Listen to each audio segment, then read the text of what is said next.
I'm your co-host, Olivia. And I'm your co-host, Kennedy. And welcome to the Macabre.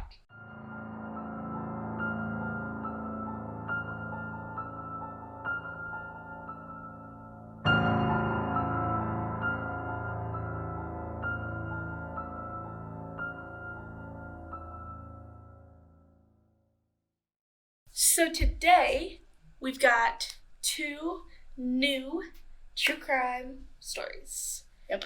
And I'm going to go first, and I'm going to be talking about the Columbine school shootings. Whoa. Yep. Go for it. So, the Columbine school shooting took place in Littleton, Colorado, which is like a little suburb of Denver. It's not Denver, but it's like kind of in there, you know. On April 20th, 1999. And there were two gunmen, Eric Harris, who was 18, and he's actually from Wichita, which I hate. We don't claim him. And Dylan Klebold, who was 17. Where was he from? From Littleton. Oh, yeah. Okay. But I hate that the one guy was from Wichita. He's not allowed here. So the Columbine's really interesting to me because they planned it out so far in advance, and there was so much leading up to it that so many people could have stepped in and stopped it. I feel like that happens a lot, though. Like, that's but like a there lot. Was a lot. Like, in January of 98, over a year before the actual shooting, they were both arrested for stealing items out of a van, and they were sent to juvie, and they had to go through anger management. And that clearly did not It did not work. They both talked about how stupid they thought it was. They were like, oh, like they very much played into what the teacher of the anger management wanted to hear. And then outside they were like, that's fucking stupid.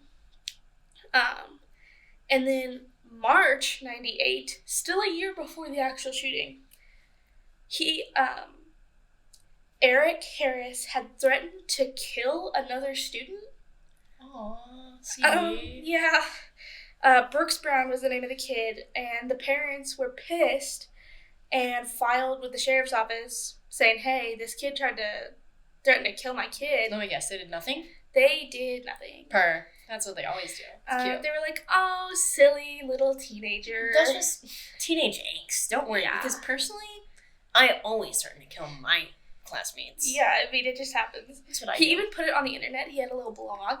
Aww. He's like, I'm gonna kill Brooks Brown. And God. The sheriff is like, that's silly. You guys are just being goofy right now, dog. That's not... Yeah, so both of those times were times the police could have stepped in and been, like, they could have been in jail, and it never would have fucking happened. But a lot of, like, there were a lot of times parents could have intervened as well. Eric was taking meds that made him suicidal and homicidal. And so the doctors took him off that med and put him on a different brand name of the same medication. So he was still feeling suicidal and homicidal. Real smart on the doctor's part. I feel like it's fine that way. I think that had nothing to do with it, to be honest. No. It wouldn't. Well, that's assuming he was taking the meds. That's true. I thought he was. In his bloodstream the day of, they did find the medication, but leading up to it, he might not have been. There were theories that he might not have been. That's fair. But if he stopped taking it, would it make him less, or would it make him just as? The fuck is wrong with that kid? A lot. So that was a lot of it. And then they also recorded videos talking about what they were going to do. They called them the basement tapes. But it literally just a videotape version of a fucking manifesto. It's a manifesto, but they called it the basement tapes because they filmed it in the basement of one of their houses. That's cute. Whose house did they film it? I believe it was Eric's, but I can't remember off the top of my head. So I put some quotes down from the basement tapes because they are vile. I can't wait to listen to them. Yeah, and there's like 5 different basement tapes, and I have them in order of oldest. Did you watch all of them? You can't watch them. There's only transcripts. Oh, damn it. I know. I mean, not that I would want to, but I just want to, like, see them. Yeah. No, yeah. No, I would want to watch it. I would watch it, but, like, not because, like, oh my god, just because, like, it's upsetting. It's upsetting, and I just want to be upset, I guess. Yeah. So, the first basement tape is from March 15th. So, this is about a month beforehand. And... Wait, so they started the basement tapes a month before? No, the basement tapes have been going on a long before, but these are just the ones that have been released to the public. Oh. There are a lot more that have not been released to the public. How many do you know? Many, many videos. They were, like, recording everything.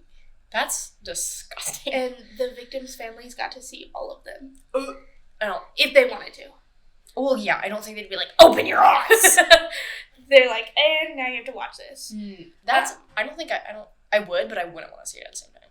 Yeah. So, there's some real fun quotes from... You know, actually, my Uber is here. I gotta go. Like, I'm actually busy today. Like, I can't do this. I'm quitting the podcast, I feel. So, I have them in order of, like, in the video, like...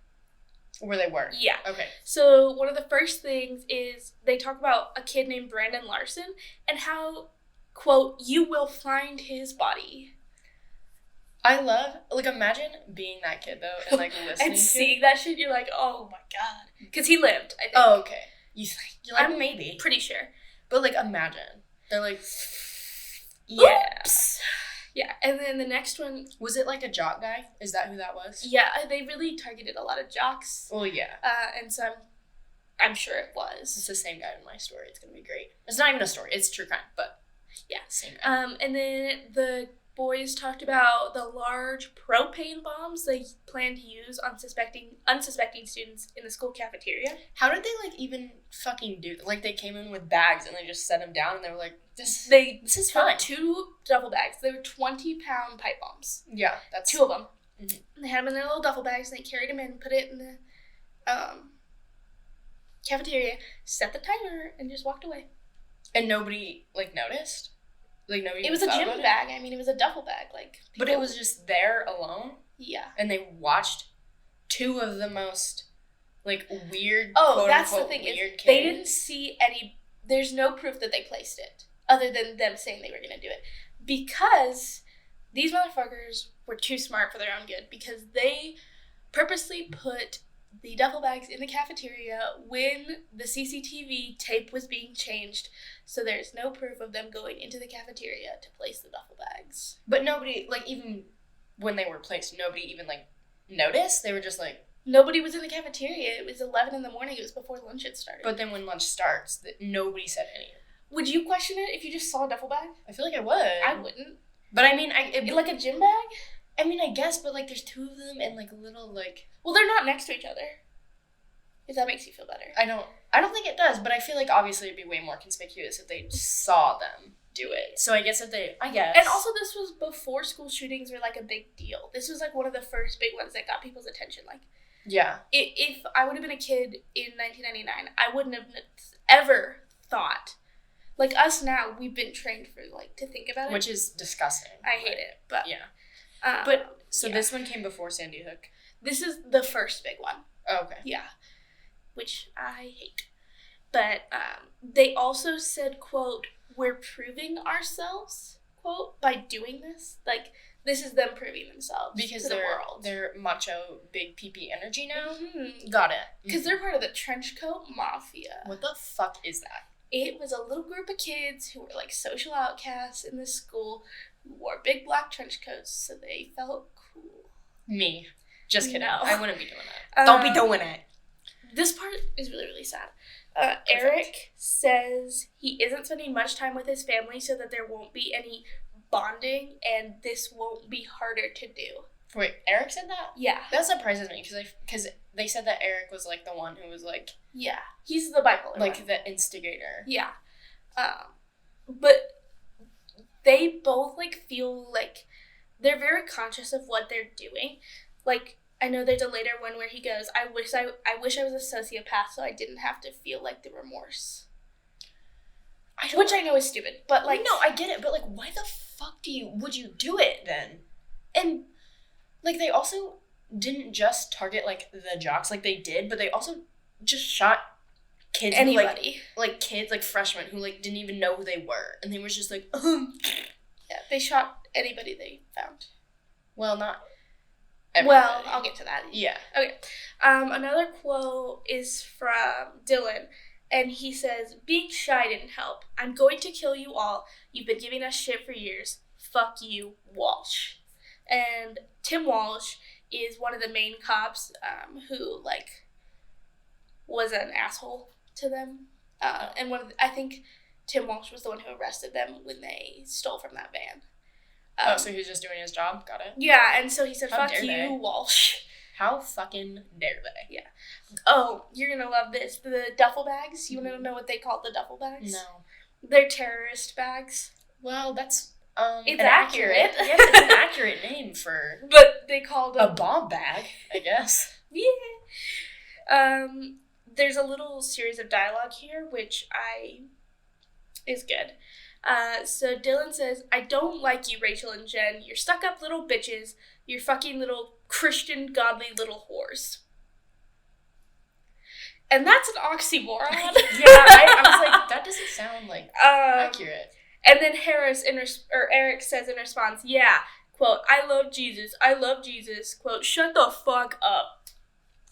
Bible thumping pieces of shit." And there's more. They keep going on this little tangent. Oh, Then Dylan says, "What would Jesus do? What the fuck would I do?" He's Jesus? Okay. It gets better. I guess. Are you sure it gets better? Yeah, for sure. Oh. Then Dylan acts like he's shooting the camera with his hand with sounds to accompany it. And then Eric says, "I would shoot you in the motherfucking head. Go Romans. Thank God they crucified that asshole." And then they both proceed to chant, "Go Romans, go Romans." Yeah. Okay. That's a good one, right? To each their own, I guess. Go Romans. No. Okay. Incorrect. Later in the video, Eric pulls out a little black combat knife from a black sheath and says that he paid $15 for it. Whoa, big spender. Oh, yeah. And then he says that there's a swastika on the side, and there is. He etched a swastika into the knife. But in one of his things, doesn't he say, "I hate racism"? Is that, like, a thing? Yeah. But he also says the N-word and kills a black guy, so, like, we don't really know what's going on. Yeah. So. Okay. Then, later, the camera focuses into a black plastic box with the word "explosive" scratched into the side. Yeah.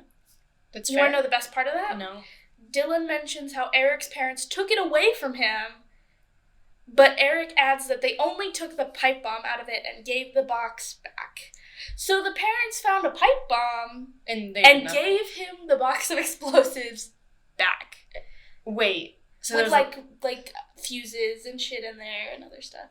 They were like, "Here you go. We took the pipe bomb, but you can have the rest." So anger management didn't work, made fun of it. Parents found a pipe bomb and a thing to make explosives with, and then was like, "You know what? I'll just take this pipe bomb.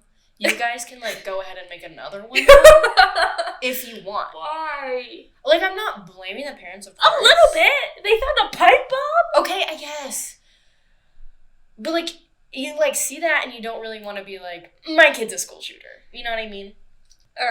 So, I still think, like, if your kid had already been arrested, had to go to anger management, and then you find a pipe bomb, I feel like there's room for improvement with that. maybe. Instead of just being like, "You know what? Here's this box. Here you go. Have it back. Then they go on to talk about how they hate all races, and they say the N-word. These are two white men. They say the N-word. They say another slur towards Hispanic people, Jewish people, and then they end it by saying, "and all the fucking white people." So at least they're self-reflective, I guess. They said, "Actually, we hate everybody, but specifically Us. races. All races." Yeah, everybody. So at least he included everybody and not just, like, pointed, Yeah. you know. I mean, progressive, Yeah. really. I have to go. Fucking Jesus No. Christ. They also mention enemies that abused them and friends who didn't do enough to defend them. You can't blame it on your friends.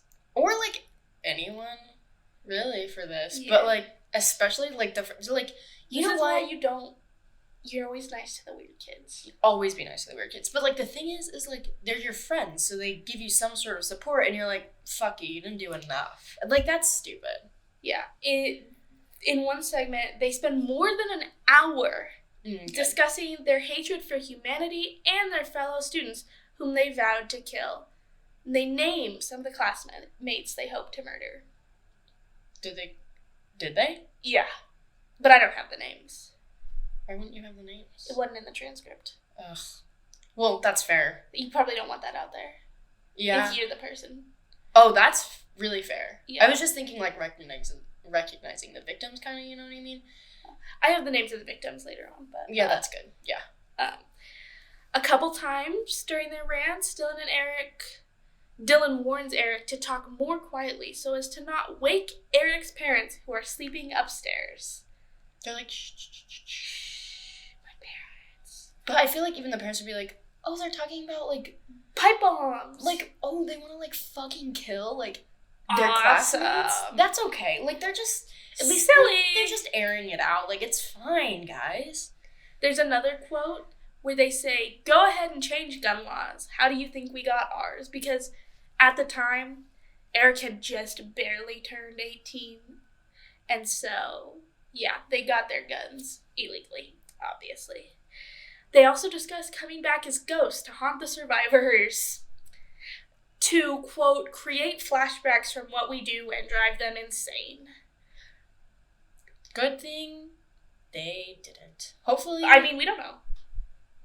That's fair, but I feel like a lot of survivors, either they end up with PTSD, but I feel like a lot of the Columbine survivors, like, really tried hard to, like, live the best they could, and I feel like for that, that's good enough for me to be like, fuck you didn't get what you wanted. Yeah.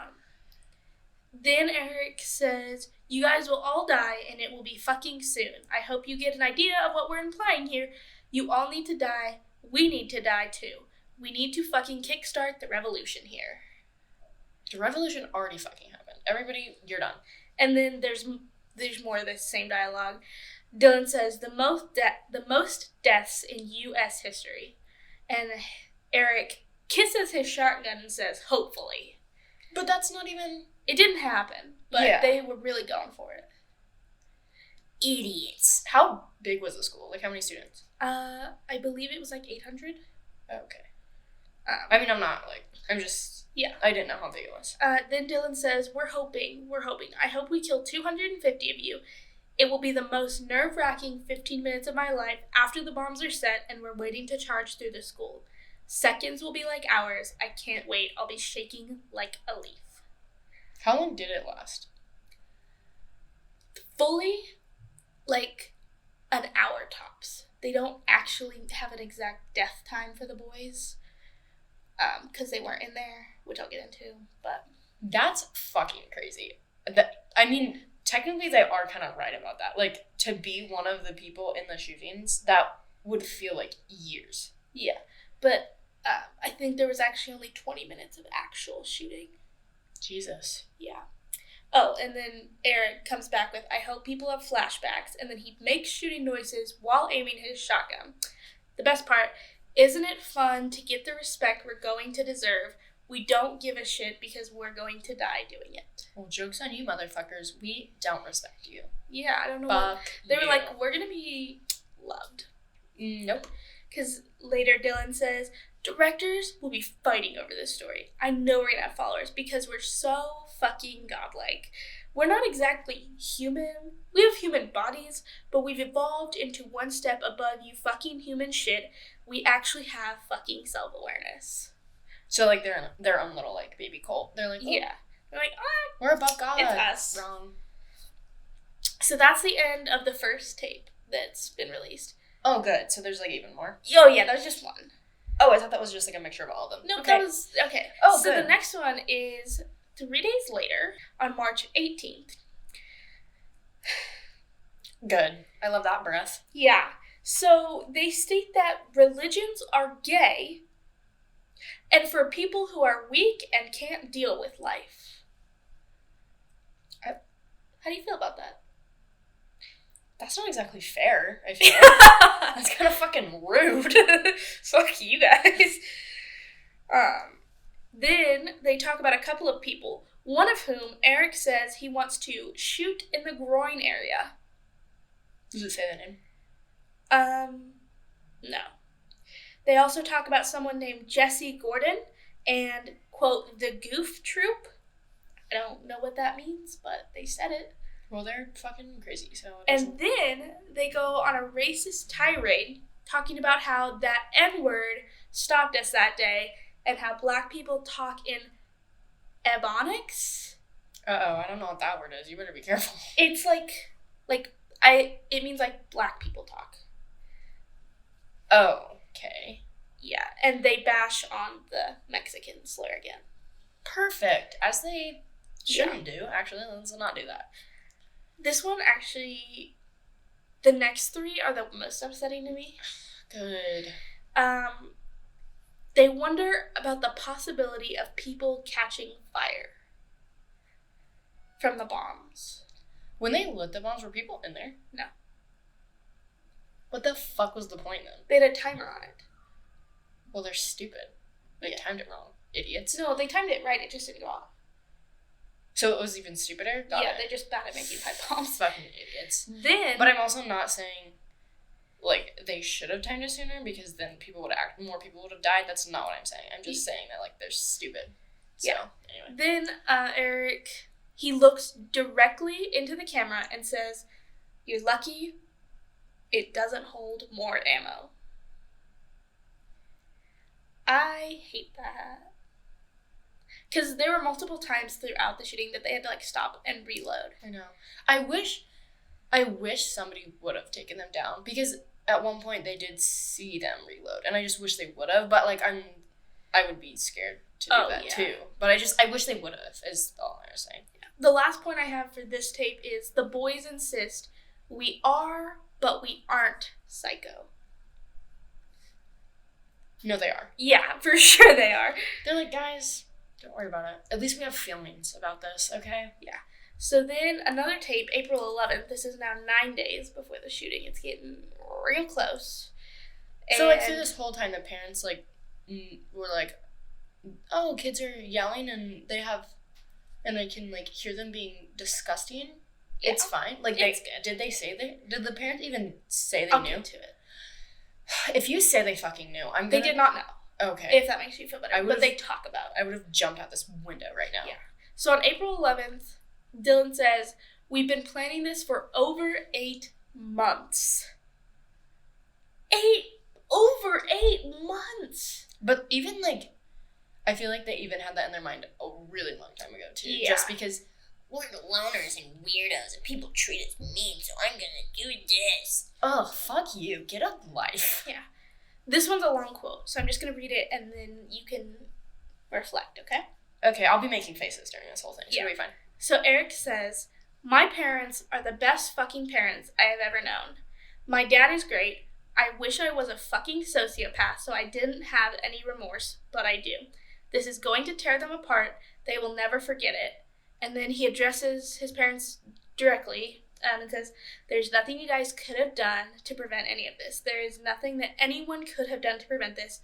No one is to blame except me and Vodka," which is Dylan.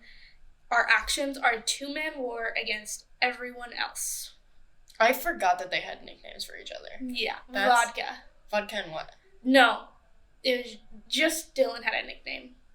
Eric was just Eric. That's Eric and Vodka. I agree.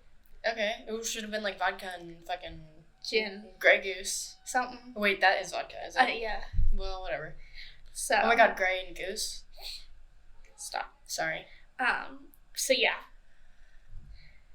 I bet the parents loved hearing that. Oh, I thought you said I met the parents. I was like, no, you didn't. No, I'm sure the parents loved listening to that. Well, what are you gonna do?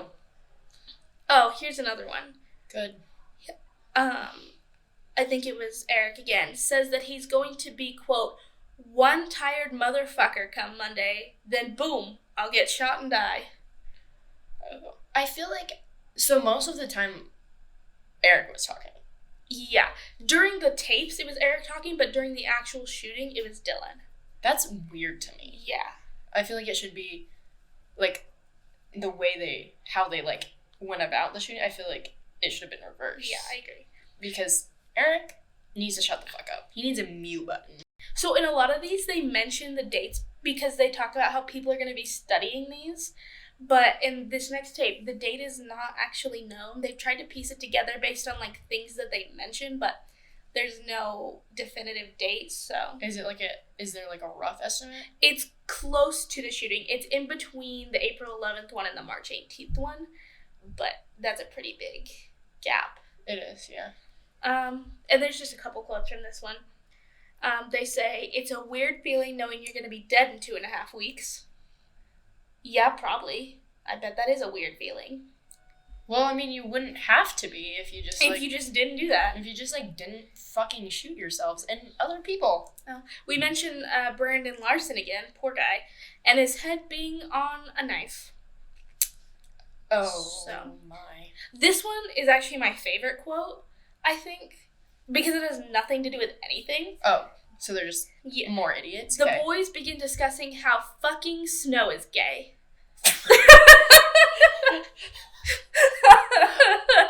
That's a real dead-ass quote. Fucking snow is gay. And then they, quote, "hope this shit clears out by Tuesday. Actually, Sunday. Because Eric says he needs dry weather for my fires."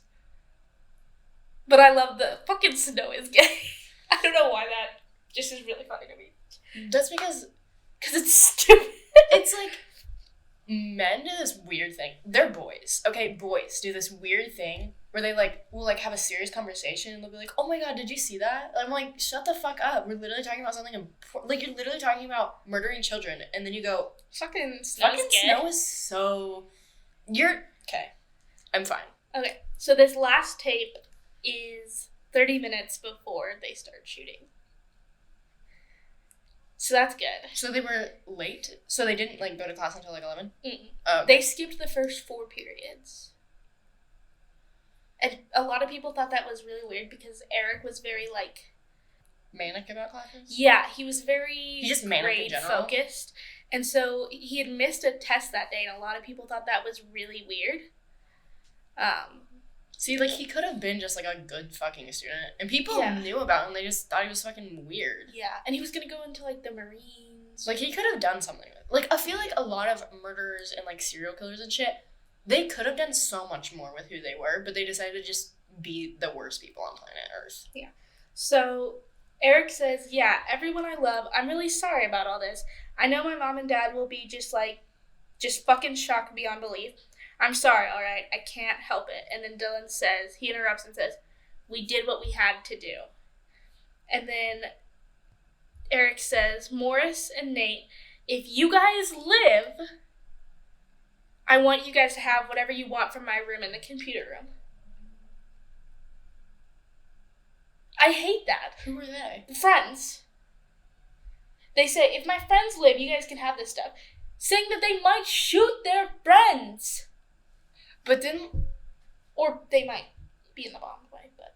Yeah, but, like, imagine, though, like, them listening to that and then being like, I don't want your shit, dog. I don't want your stuff. Jesus Christ. Keep your fucking bombs, dog. Well, you didn't want them to have the bomb. No. But, like, you can keep your fucking computer shit. I'm okay. Like, I'll pass, actually. But there are some sick fucks that would, like, want to sell that. Oh, yeah. They'd be like, oh my god. I bet, though, that the like, FBI confiscated all that. Oh, 100% they probably did. Nate and Morris were probably like, "God fucking damn it, that's my shit." No, they weren't. They definitely didn't want it. But if they wanted it, that's weird. That's a lot. Another thing is they called it NBK Day, which stands for Natural Born Killers. Like the fucking band. I hate human beings. Just kidding. I just hate them. So now for the actual stuff of, like, the actual shooting, because that was all, like, leading up to it. Mm-hmm. So at approximately 11:19 a.m., Dylan and Eric dressed in trench coats, began shooting fellow students outside. They'd just gotten out of their cars. They were getting ready to go place little bombs, and they shot people. By approximately 11:35, they had killed 12 students and a teacher and wounded more than 20 other people. That's 20 minutes. That's actually like 16 minutes. So that's like really fast. Like a couple people within a minute. Yeah. Like every single minute. Because they killed... Most of the people they killed were in the library. Yeah. I'll get to the library I didn't know that. Like, in my mind, I thought it was the cafeteria. No. Because I thought that's what they were going for. It is. But then it didn't work. Because they're idiots. Good. And then shortly after 12 p.m., they turned the guns on themselves and killed themselves. But we don't have an exact time for that. So they walked into the school cafeteria, placed their 2 duffel bags containing 20-pound propane bombs, and they'd set it to explode at 11:17 a.m. because they said that was the most busy time in the cafeteria and it would get the most people. Well, I'm glad they fucking didn't succeed. Yeah. Fuck you guys. Then, when the bombs failed to detonate, they began the shooting spree. So, I have a list of the victims, and there's too fucking many. I hate it. So, it was mostly students with one teacher. So, it was Cassie Bernal, who was 17, Stephen Cornell, 14, Corey DePuter, 17, Kelly Fleming, 16, Matthew Ketcher, 16, Daniel Mouser, 15, Daniel Rohrbaugh, 15, William or Dave Sanders, who was the teacher, he was 47. Oh, that was so fucking sad. Mm-hmm. Rachel Scott, who was 17, Isaiah Scholes, who was 18, John Tomlin, 16, Lauren Townsend, 18, and Kyle Velasquez, 16. That's a long list. And also, they were so young. Mm-hmm. I mean, except for obviously the teacher, but like the way the teacher died, it's like really sad. because he just died so slowly. Well, and he died because he was trying to get students to safety. Yeah, he was trying to help all those fucking poor students, and like now the teachers are like taught to just lock their classrooms and say fuck you to every other kid that's like locked down the hallway, and like he was like doing God's fucking work. And that hurts my heart. So sad. If you guys want a more in-depth look, you can go watch the episode of episode 2 of 0 Hour, where they talk about the Columbine shooting, because it is so sad. Yeah. So then in the days following the shootings, there was a lot of speculation about like what had caused them to do it and what their motivation was. And they talk about how they purposely chose athletes, minorities, and Christians to kill. But, like, we hate racism, though. Yeah, is, they do say that. They're like, we hate racism. And then they proceed to torment a black kid and call him the N-word. Yeah. So,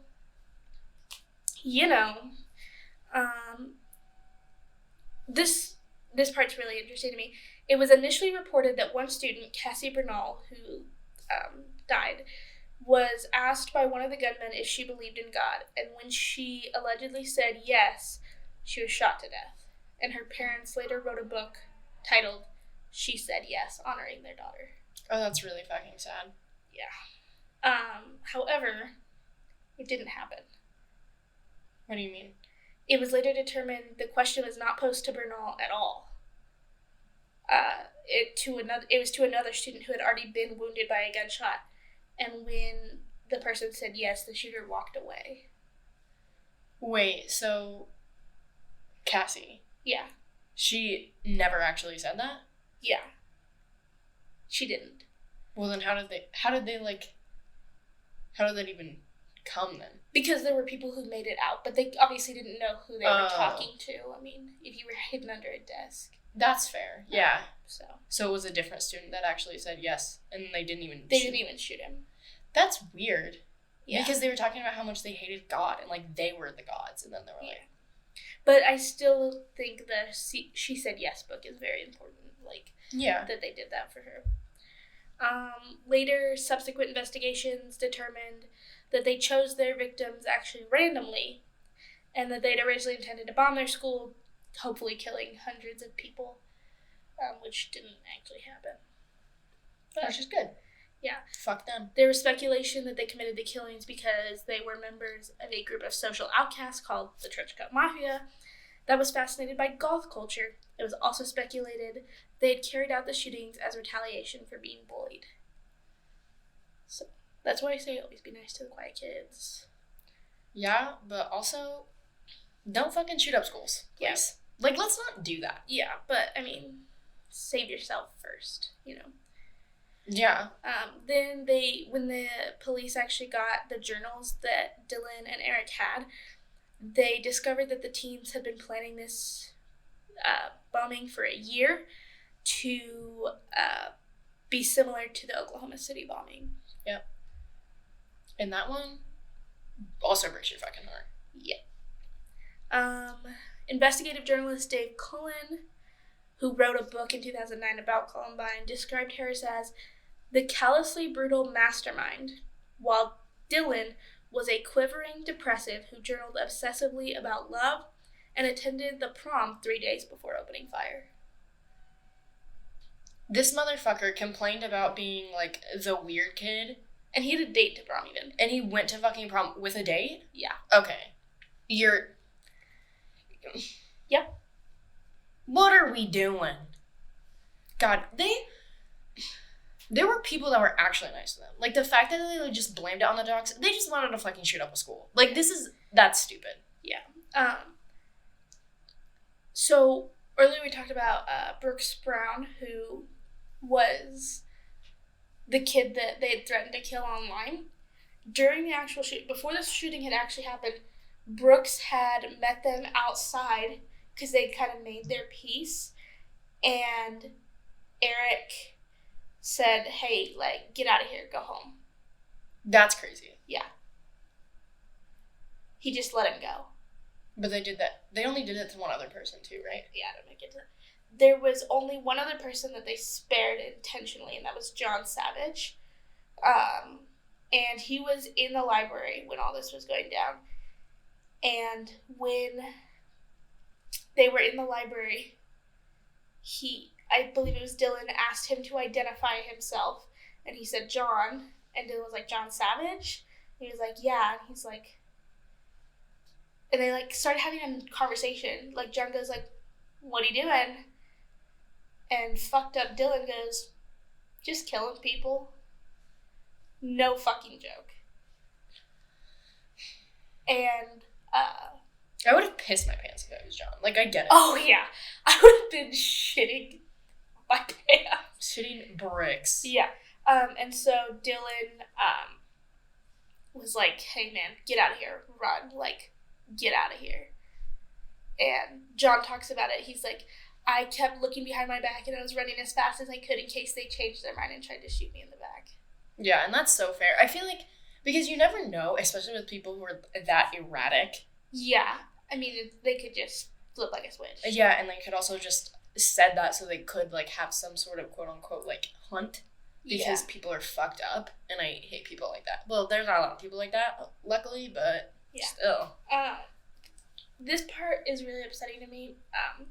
So SWAT teams entered the school 47 minutes after the shooting started, but 5 hours passed before law enforcement declared the school under control. 5 hours. See, again, that doesn't fucking surprise me. And that was 1999, and then... Yeah, this is before they had any procedures in place. Yeah, but then now they do, and they still... Because Uvalde was... They don't do fucking anything. And it will make me upset forever. Then, this is kind of piggybacking off the last one. Despite the fact that the shooting ended by noon, police and sheriff's deputies, believing there was continuing danger, did not move into the shooting area until several more hours had passed, during which time some victims bled to death. Yeah. There are some people that could have lived if they would have gone in. Just actually right away. Grew some balls. Grew some fucking cojones. Yeah. So, these are more like later things that had happened. You know what, though? Cops are supposed to protect and serve. Like, that's the biggest... They literally take an oath to protect and serve and, like, put their life on the line. Yeah. So them being, like, scared is, like, reasonable, but them knowing what they have to do, I don't like that. Like, if you are too scared to put your life on the line for somebody else, don't be a cop. Don't be in some sort of first responder or medical field. Because you have to put your life on the line. That's what it's for. Yeah. Like the one kid who tried to save Dave, the teacher, Mm-hmm. he left a safe classroom and ran into a different classroom to try and help save a teacher. Like, I know. That's more ballsy than what any of the police did. And he was, like, a 17-year-old kid. I know. And the fact that, like... No, I actually don't know. I saw that in the video when he, like, unlocked the door. Like, he just had to, like, sit there and find the key and unlock the door before they came in. That would be scary. Mm-hmm. So the victims' families claim that the suspects' parents should have known what their sons were up to before the shooting. So the victims were obviously pissed, and they were kind of blaming it on the parents.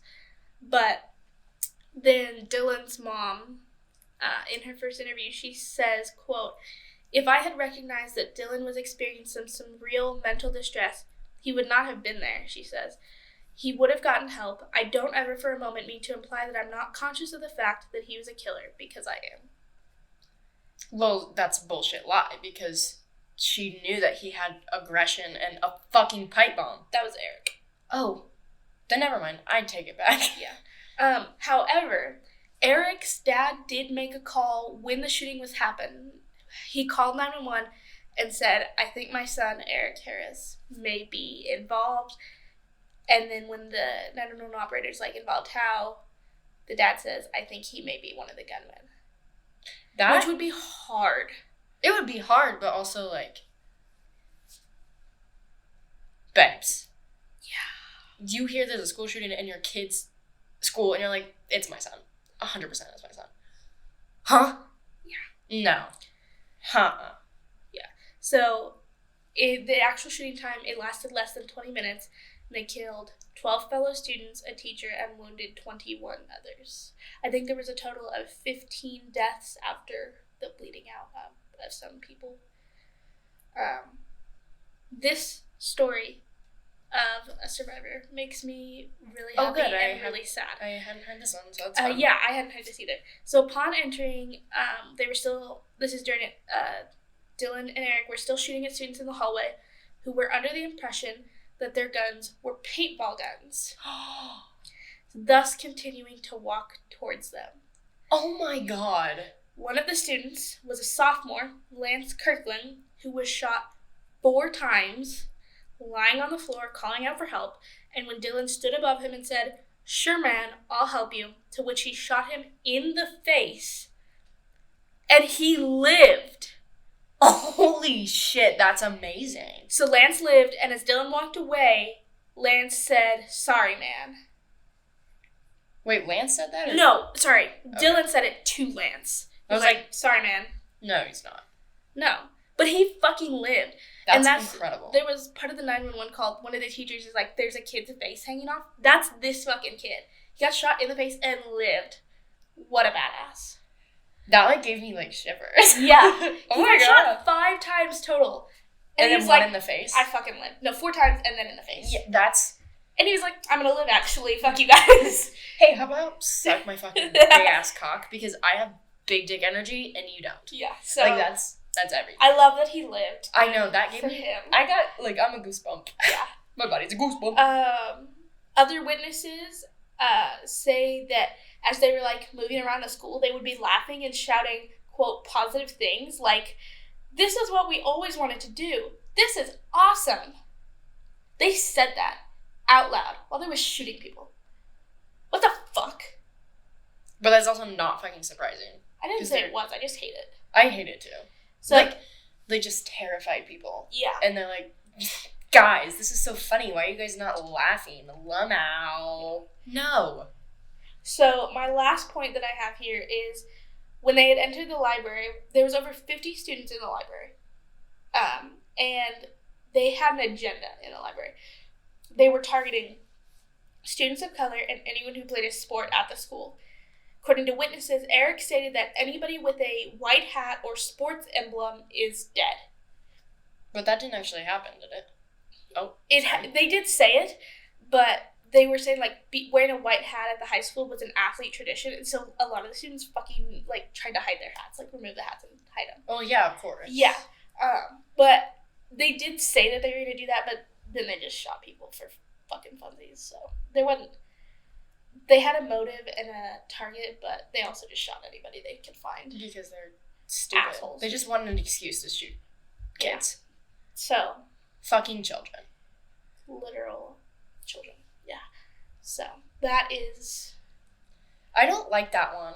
I don't either. I mean, I don't like any of them, but that one's not good at all. Yeah. I had no idea about anything about the Columbine shooting. I didn't either. Until last year, two of my friends did a thing for forensics where they did, like, partial reenactments, partial, like, school shooting awareness of, like, some of the basement tapes, and talked about the Columbine shooting, and they did it for us in our English class, and it was terrifying, because, like, I didn't know anything about it at the time, and so it was just really hard to watch, and that's when I found out about all this stuff, and so that's kind of why I did this. Yeah, like, I knew about the Columbine, like, shootings, but I didn't know, like, a lot. Same with, like, Sandy Hook. Yeah. But they don't talk about the Columbine, like, at all, no. I feel. And they definitely... I don't know if they definitely should, just because it's, like... Yeah. Like, to kids, like, depending on... Because, like, listen, the 9/11 thing, when they made kindergartners watch that shit, that's too much. We lived through that. We lived just growing up watching videos of people jumping out of buildings. Don't love that for us.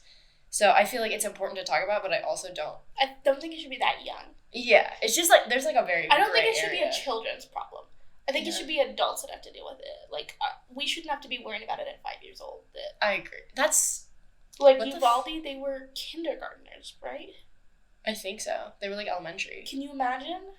I think they were. I'm almost positive they were kindergartners. Even if, though, they were, like, 8. They weren't... They were at elementary school. Yeah, they were little babies. Anyway. Yeah, so, real happy ending for Columbine. Ugh. That's where I mean want to vomit. I know, me too. Or love my breakout in song, like, all the time. Yeah, that's Olivia. She sings. That's how you know. Is Kennedy goes, I hate that. I do. I hate everything. And Olivia goes, I hate that. Yeah, I sing it. So if you hear singing, it's me. So. Okay, this one isn't like... This is, of course, sad, but it's a little bit more... Like... It's a little... I don't want to say less tragic. It's just... more like, we can really make fun of this son of a bitch. Was he really stupid? There's just like actually stupid. He's just like crazy pants. But like, oh shit, dog. Like he's a lot. But I want to tell you. Don't look. Okay, I want to tell you the fun little nicknames. I just was reading Herbert over and over again. Okay, don't read. Sorry. How's that? Okay, ready? So, I don't know if this was during the killings or before the killings. But his full name... Okay, I'm doing... His full name before or after the killings? No. That's what you just said. Anyway. I meant, like, his nickname. Oh, okay. This specific nickname. So, awesome. I'm doing a crime case over the serial killer, Herbert Richard Baumeister. Never heard of him. I know. So, Herbert... Stop saying Herbert. Sorry. Herb. Is that Herbie. Better? Herbie boy. Is that better? No. So, one of his nicknames was Herbert the Pervert Baumeister. And that's amazing. And they didn't, like, fucking arrest that guy on the spot if they heard that? I guess not. But I don't know if Herbert the Pervert came before the killings or after, or like. I hope it was before. They were just like, silly Herb. Herbert the fucking pervert. He was also That's what they called me in college. Kennedy the Pervert? Herbert the Pervert. They called you Herbert the Pervert? In college, yeah. You are in college. No. So you're not in college? You got held back and then... I don't know. I just love when people say that. They're like, that's my nickname in college. That's like my favorite joke of all time. Me. Anyway. He was also known as the I-70 Strangler / Killer. Oh. Yeah. Are you ready, kids? Remind me to never go on I-70 yet. Oh, wait. That's how I get home. I-70 Ohio. I guess, but it's interstate. Well, Indiana, I think, actually. Well, he did killings in Indiana and also Ohio, so it's like... Awesome! But no, this was Ohio, I-70 Ohio. Okay, So, Herbert The pivot. the Pivot was born to parents Dr. Herbert E. and Elizabeth Baumeister. Oh, he's a little junior guy? Yep, Herbert Good. Jr.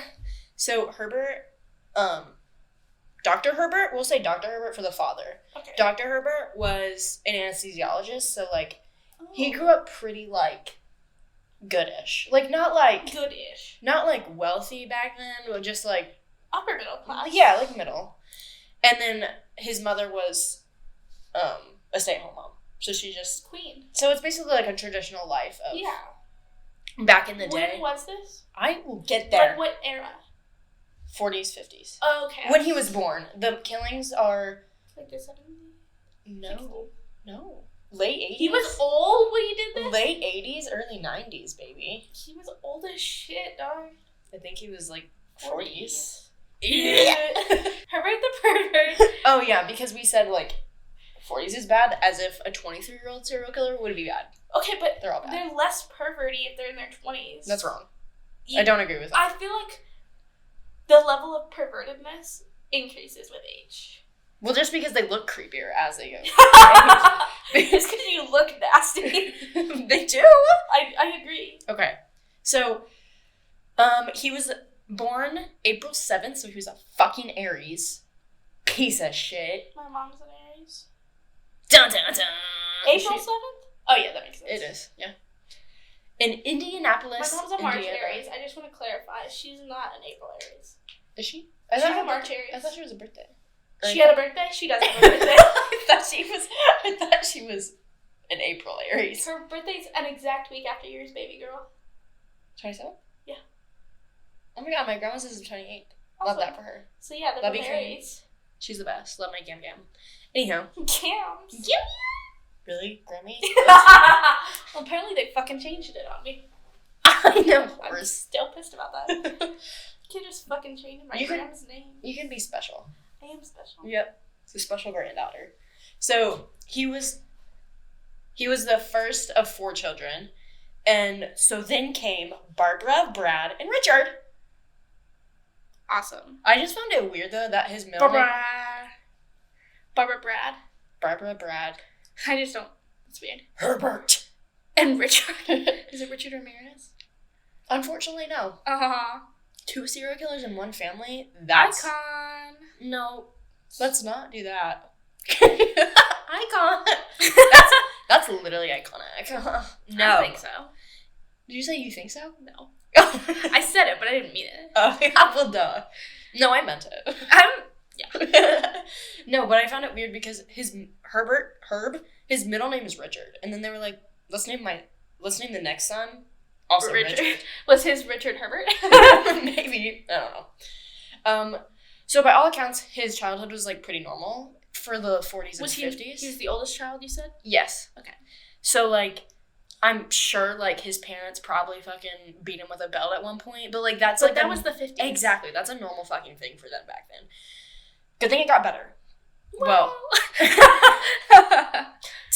Anyway. But things started to get a little bit weird, a little bit hinky in middle school. Hinky? Little hinky. Where'd you get that word?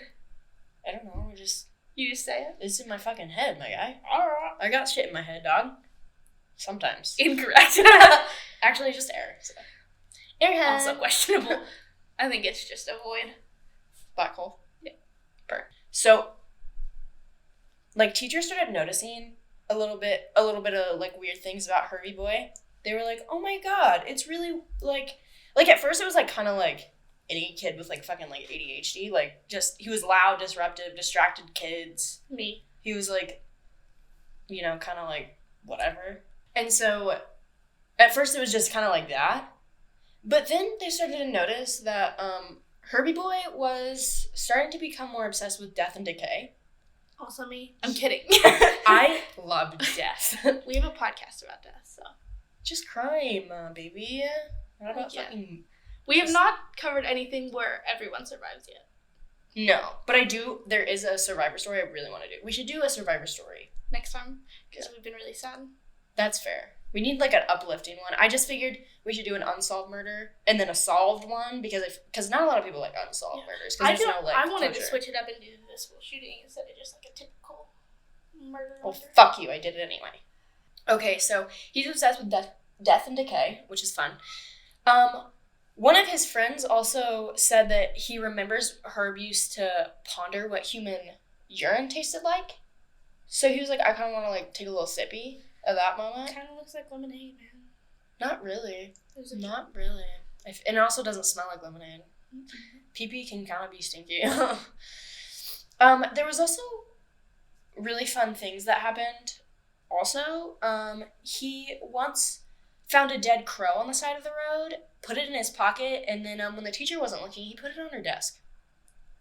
Just like giving gifts. Yeah. An apple? No. A dead crow, though? 100%. Yeah.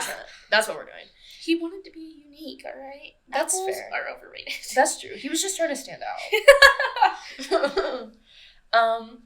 And then there was also a rumor that he started pissing on the teacher's desk, too.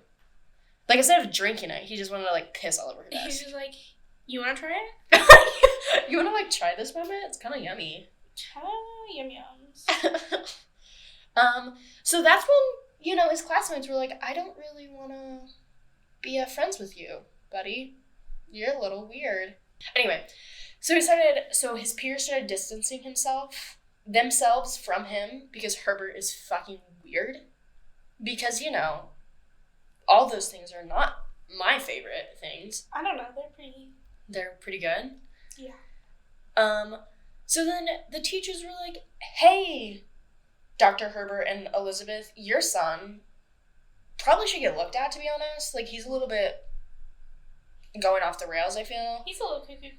And so they did. No, they did take him, though, and they put him in a psych hospital, and he was diagnosed with schizophrenia and multiple personality disorder. So, like, they were like, hey, he's got these mental issues. And then, you know what they did? Nothing. They were like, perfect. Now we know what's wrong with this motherfucker. But treatment? No thanks. Like, it's okay. So, he went through the rest of middle school a crazy loner. And then, guess what in high school? He killed people. Nope. Oh, he was just sad and lonely? He was sad and lonely again. Me. Because he really tried hard, though, to, like, be with, like, the in crowd, like, the it people, like, the football players. That and, like, never goes well for people. And, like, he really wanted to, like, try and be friends and stuff. But they were like, no, I don't really want you to do that. I don't want you to be around us, actually. I would like you to leave, actually. Because he was still a weirdo, but I don't think he did anything super weird. Like, in high school, he just was just kind of, like, just a loner. Not good. He was just socially awkward and weird. And they were like, I think you should leave me alone. Thanks, though. Bye. So, he also never, like, dated anyone either. Shocker, I feel. That's not a red flag. Some people don't date in high school. Well, being a loner also isn't a red flag. Yeah. It's just, the red flags were just basically middle school when he was just being weird. Because I was like, some people don't date in high school. No, his high school life was sad, but it wasn't like he was being a weirdo. Most people's high school lives are sad. Mine. The ending of senior year, yikes. The beginning, eek. The beginning of mine was okay, and then it just got worse. Mine got better. I made friends. Sorry. Not sorry. LOL. Sorry you lost all your friends. R.I.P. I know. Not R.I.P. They didn't die. But R.I.P. to your friendships. Yeah, I guess. But also, fuck them. Fuck them. Better without them. Personally. Okay. Because, like, you become the friends you hang out with, and I'd rather not become them, so... Sorry. Okay, so let's go into his college life now. Because he graduated, actually... Like, he still, like, distracted students and became, like, a weirdo. But he did graduate. I mean, it's not hard. It's really not hard. But he graduated with good enough grades to get into Indiana University in 1965. That's when my mom was born. I love that for her. Now she's 100, right? Yeah. That's staying in. As it should. Love you, Mama. Mama. Charlie bit my finger. What's wrong with you? So much. So, what was his major? He didn't get one, because... He didn't get one? Like, they didn't decide it? He didn't, like, decide, because guess what? He started murdering people? No. God damn it. He dropped out. Ding, ding, ding. Actually? The first few months, because... You. I want to, but I won't. I won't. But, again, shocker, his personality... He was just socially awkward, couldn't make fucking friends, and he hated it. He was just alone. Yeah. And he was like, I hate it here. I don't want to be here anymore. So he dropped out. And then a year later, his father was like, fuck you. You need to fucking get it fucking together. So he actually went back to Indiana? Indiana? Yeah. He went to the Indiana. He did. Yeah. That's where he went, right? Yeah. Indiana. Anyway. His father was like, hey, like, you need to go back, but study anatomy this time. Oh. You know, they were just like, and fuck you, anatomy. Because his dad was an anesthesiologist. Oh, right. So, like, he was just like, just be me. It's not hard. just be how awesome I am. I'm just a rich motherfucker. Am I right, kids? So, he went back, and then he met Julia Sater, his high school, or not high school. I was like, nope. College girly friend. He actually did start dating. Oh my god! He started meeting a girly, and he was like, yay. Good for him. Again. Is he not gay? I feel like he's gay. Don't look it up. I'm not. Well, there's more to the story, so it's gonna be good. Oh, so he's gay. It's gonna be fire. Are you ready? Yeah. Okay, so they started dating because they had a lot in common, mostly because they were extremely conservative. Like, just politically, their politics really matched, and they were like, oh my god, this is awesome. But they also shared the want to have, like, a business. Like, they both were like, I really want to be a business owner. Like, I feel like it would be awesome. So that was, like, their big dream together. And then, still, Herb was like, I fucking hate college. So he dropped out again. Oh, good. But Juliana, she's the breadwinner? Sort of. What was her major? She, was a journalism teacher. Yeah. So she was doing it. She was a part-time student, and she was also a journalism teacher, so she was both. Queen. So I guess I don't really know what she went to school for. It just is, but she did go there. So well, that's how they met. So they married in 1971 at the United Methodist Church in Indiana. The what? The United Methodist Church. Got it. Because yeah. And then 6 months into their marriage, pregnant. Wrong. Did they ever have sex? Just wait. I want to theorize. You don't get to. God. So 6 months into their marriage, Herb's father committed him to a psych hospital. And yeah, probably. They don't know why, but obviously he's just a weirdo. And so he was like, get help. So he got some help. And so he spent like 2 months in the hospital, in the psych hospital. And then Jillian was still like, I love you, boo. So she like stayed with him throughout this. Why? And I don't know. Like, there's so many fucking... She's actually still in love with him to this day. She's not. But there's, like, so many red flags that she just fucking ignored. And she was like, I love it. I love him. So I guess she tried to change him, too? I hate you. She actually didn't. She just kind of went with it. She was just like, awesome. She was like, okay. You're crazy? Perfect. That's what I mean. Love to see it. Yeah. So when he did end up dropping out of college, his father got him a job at the Indiana Star. Is that a newspaper? Yeah, he was a paper boy. And at 30? No. How old is he? When he dropped out of college, The first time? Yeah. Oh. You're working backwards, then I thought it was like... No, I'm not.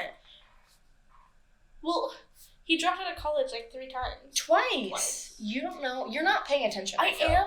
I just feel like he's dropped out of college a lot. He's dropped out of college 2 times, and both were not like fucking 10 years apart. I guess. It was a few months. Okay, that makes more sense. So he was still like 18 and 19 when he dropped out of college twice. Okay. Fair enough.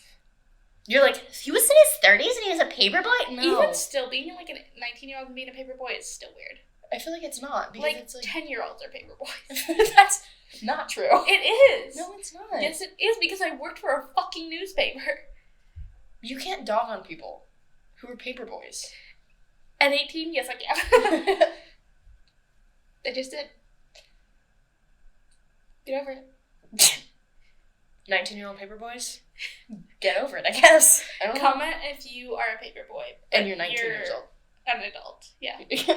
Like, you're in between high school and getting married. If that's you, let me know. And I'll take it back if someone actually says it, but I don't think they will. Because paper boys are 11.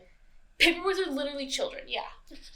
So, he couldn't, again, form good relations with the coworkers, and then every time... Well, I feel like as a paper boy, you don't really have a chance to. You're working, and you're just fucking, riding your little bike. Yeah, that's... When you're 10. That's not all what paper boys did. Because he was basically an intern.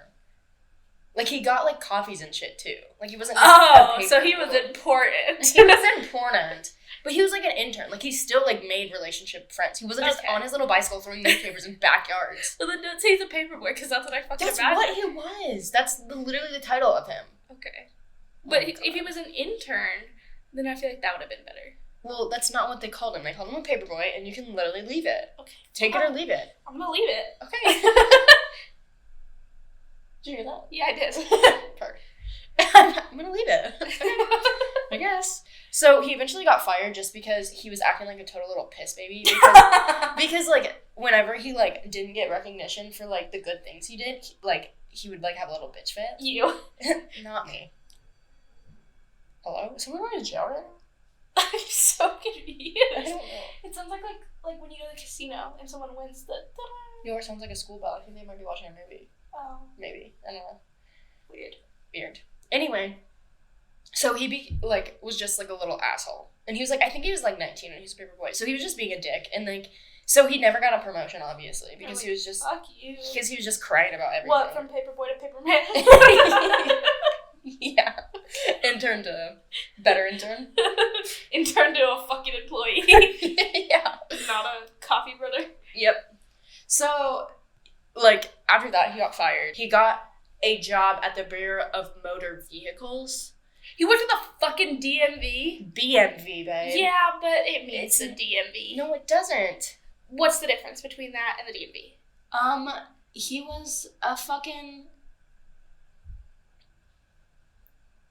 It was the DMV. They just called it Bureau instead of Department. It's the same shit. Is it? Yeah. Whatever. Anyway, so instead, he tried a new approach with working at the BMV.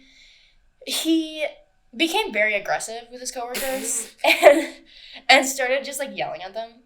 And he just wanted to show that he could be of authority. And he was like, guys, look how awesome I am. I'm literally the best. He was just trying to be a piece of shit.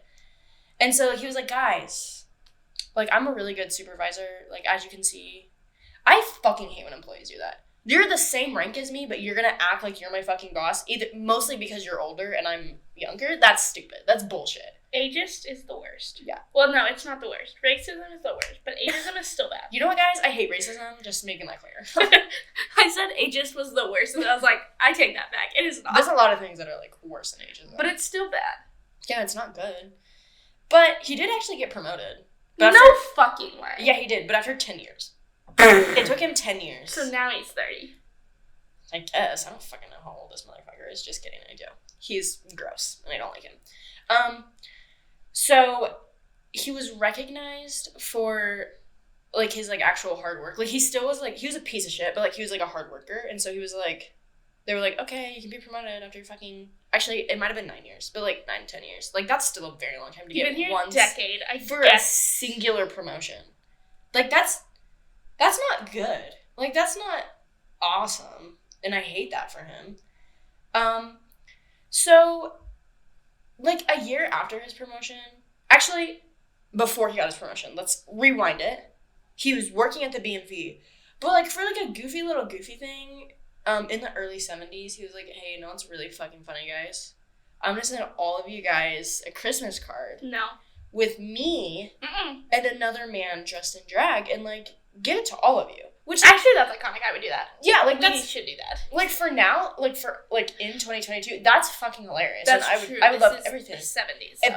The 70s? Yeah. It wasn't good for him. Even to, his boss, he gave it to everyone? Everybody. All his coworkers and everything. Did he get fired? He was like, wow. No, he actually didn't. He got a promotion. He was like, nice! So, that's when the boss was like, invite me next time. guys, you guys couldn't have a photo shoot without me. You guys are goofy. But that's when rumors started that he was a closeted homosexual. I called it. Yeah, so everybody was like, he's gay, right? So. Called it. But also, obviously, because of the way he acted, he was also known as a nutcase. Like, they called him That's a the nutcase. same thing. A closeted homosexual and a nutcase are the same thing? Mm-hmm. I feel like that's not correct. It is. No, because I could be a nutcase. I am a nutcase. And you are a closeted homosexual, so it works. As I should be. So, yeah, in 1984, that's when he got his promotion. He was recognized as an intelligent go-getter who produced results and was promoted to program director. Damn. So, fucking got him. Paper man. But then, a year later, he was fired. You want to know why? You want to know why? God only knows. I want you to take a big fat guess. You'll never get it. You'll You'll never guess. You're correct. You'll never guess. He brought in a litter box to piss in. Well, it doesn't involve piss, so good job. I figured. I feel like he has a thing with piss. He does. He has a golden shower kink, and that's okay. People have golden shower kinks that don't hurt people. Go for it. But like Herb, fuck off. The videos my mom sends me of, they have litter boxes in the schools. No, they don't. They don't. They don't do that. It's not a thing. I'm leaving that in just for you, Mama. It's not real. That doesn't exist. And people who believe that, Just because you see it on Fox News, that should be a big fat indicator that it's false. and or TikTok from conservative mothers. Yeah. Can you believe this? No, I 'Cause can't, it's because it's not not a thing. real. It's not real. Okay, so he pissed on his boss. No, he actually pissed on a letter addressed to the Indiana governor. And sent it to him? Yeah, it took them months to figure out who it was, and they found it. Like, they found, like, the letter in the manager's desk. So it wasn't even, like, in his desk. It was in a manager's desk, and then they were like, who the fuck? And then they were like, it's fucking her. It's that guy. He's the fucking crazy piece of shit. So he was fired. Obviously. But actually, during his job at the DMV, he had 3 kids. Yeah. Was one also named Herb? Herb Jr. No. Herb 2. That's a thing. Herb the second. Herb Part 2. No, Part Part 3. But you call it would be Herb the third, I guess. Yeah, it would be. Which is kind of iconic. Herb the third, it rhymes. No, it doesn't. It does. No. It rolls off the tongue. But it doesn't rhyme. But it rolls off the tongue. You need to go back to school. I'm in school. Elementary school. Where they talk about rhymes. Because you don't know what rhymes are. Herb the third. Yeah, okay. No. Was one of their names Herb? No. I told you no. So, he had his first child in 1979 named Marie. Named Herb. Got it. Nope. Marie. He had a second child in 1981 named Eric. And then a third child. Eric. Was it Eric from Bobby? No, because it's not even spelled the same, I don't think. Oh. Is it spelled with CH? It says. It's spelled ERICH. That's disgusting. Erich. His name is Erich. Yeah, his name is Erich. You only can call him that from now on. I'm not calling him that. Erich. That's not a name. It is. No. I'm sorry, Eriches. For all the Eriches out there, I'm sorry. See, Eric Harris was ERIC. That's what I mean. That's a normal spelling, not Erich. I'm really sorry that you're very offended about it. And then Erich. their last child was Emily in 1984. So he clearly tried really hard to find a job. He couldn't. Obviously. So he's old as shit. Yeah, sure. But Juliana decided that since he clearly could not have a job and it wasn't going to find one fast, she became a teacher again, and he became a part-time stay-at-home dad. Part-time? Yep. What did he do at the other time? Just wait. Oh. He was a gay male stripper. Nope. Right. So, but by all accounts, though, he was, like, a really good father. He was patient, he was caring, he was loving. He, like, also loved being a stay-at-home dad. Like, it was, like, one of his fave things. I would love that, too. I agree. I would love to sit at home all day. Yeah. But also... I feel like that's offensive to stay-at-home parents. I know you do a lot more than that. I'm just lazy. Yeah. You just sleep and they take care of you. Yeah, exactly. You're the stay-at-home kid. Your kids are your mom. Yeah. You're like, give me a bath. So this was his perfect opportunity. When I said part-time dad, I really meant full-time, but he also did fun little things like... Murder? No. He started drinking really badly. Well... And he would take time from his part-time, or from his job as being a stay-at-home dad to go to gay bars. I was close. Yeah. And, like, that's not bad, I guess. But, unless you're married to a woman. Yeah, but Juliana also didn't know. He didn't make it better. She didn't know that he was drinking and that he went to gay bars. Yeah, she was making the bank, obviously. Yeah. And she was, like, out here working, and he was like, you know what I'm gonna do? Fucking get out! So... The poor kids. Yeah. Okay, so then in September of 1985, this was his first, like, big boy crime. He jaywalked. No. He was charged with a hit and run while drunk driving. So a double whammy. Yeah, but guess what? They didn't do anything about it. Yeah. He also, 6 months later, was charged with stealing his friend's car. That's fair. But, like, what friend? You know what I mean? Liar? Are you sure? Are you... A friend? Do you know this man?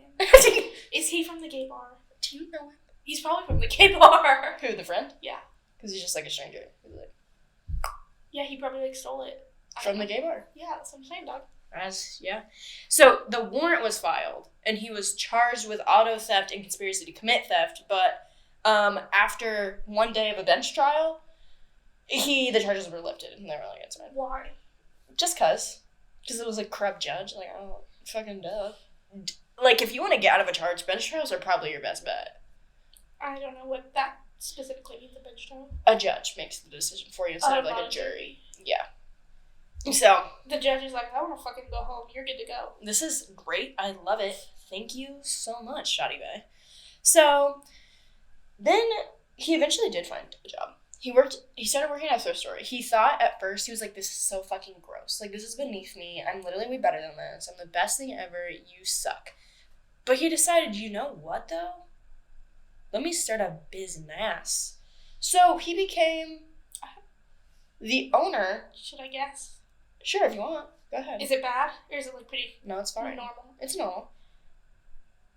I don't know. Well, I was going to go with something outlandish, but you said it's normal. What was the outlandish thing? I want to know. Another gay bar. Honestly, he could have. That's what I'm saying. No, he shouldn't have. Because if you know about what happens that he does at the gay bars, you won't want to. Anyway. But that would have been the perfect sport. Yeah. He would have started a gay bar. That is fair. No, in 1988, he started a thrift chain called Save-A-Lot. I thought thrifting was beneath him. Well, he was like, fucking, this is my business now. So a percentage of the store's profit went to Children's Bureau of Indianapolis. So, like... Okay. He was, like, known for, like, giving to charities and shit with the profit that he got from his thrift stores. And because of that, not just because of that, but he had a really good reputation, and they started to get real fucking rich. Rich, out the ass booty hole. Mm-hmm. So... Out the hooter cooter. Yeah. And so then during, like, the whole, like, thrift store chain supply, his father passed, but by all accounts, he wasn't very fazed by it. He was just kind of like, okay. Like, ooh, that's Peace tough. out, my guy. Like, R.I.P., I guess. And this is when the fun starts happening. Not actually. That's fake. That's false.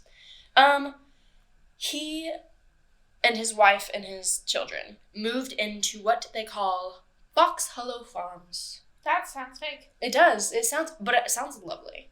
And actually, the house is very beautiful, and I would love to live there if what happened didn't actually happen. You know what I mean? Pictures? Yeah. Okay. It's gonna be awesome. No, it's not. Anyway, in 1991, they moved into their dream home, and another weird little hinky thing happened. Of course it did. Gay men started disappearing. Well... So, that was a little weird. Dahmer was there. What? Wrong. He was not in Indianapolis at all. Supposedly. And also, this was... It was the same time frame. Yeah, it was. But he also wasn't... He was in Milwaukee, babe. That's like only a state or two away. He did not do these crimes, I promise. I know, but... Anyway. That's what he could have said. So, the Fox Hollow Farms was 11,000 square feet, and it was Tudor-styled, which is beautiful, and 18 acres of lush green pastures. That's copy and pasted word for word. Yeah. I love it. That's what it is. Lush green pastures, baby girl. Lush green pastures. Damn fucking straight, baby.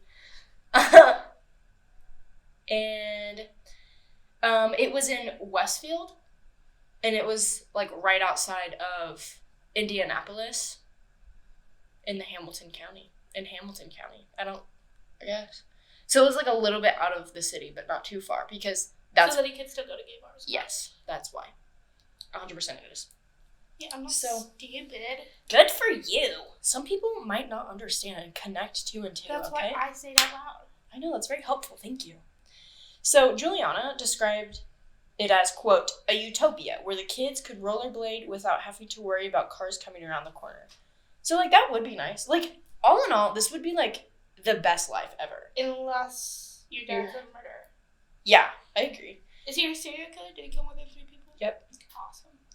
Awesome. So it was obviously very big. It was $1 million semi-mansion, and it included a stable and an indoor pool. $1 million in the 90s, too? God damn. Yeah, that's what I'm saying, baby.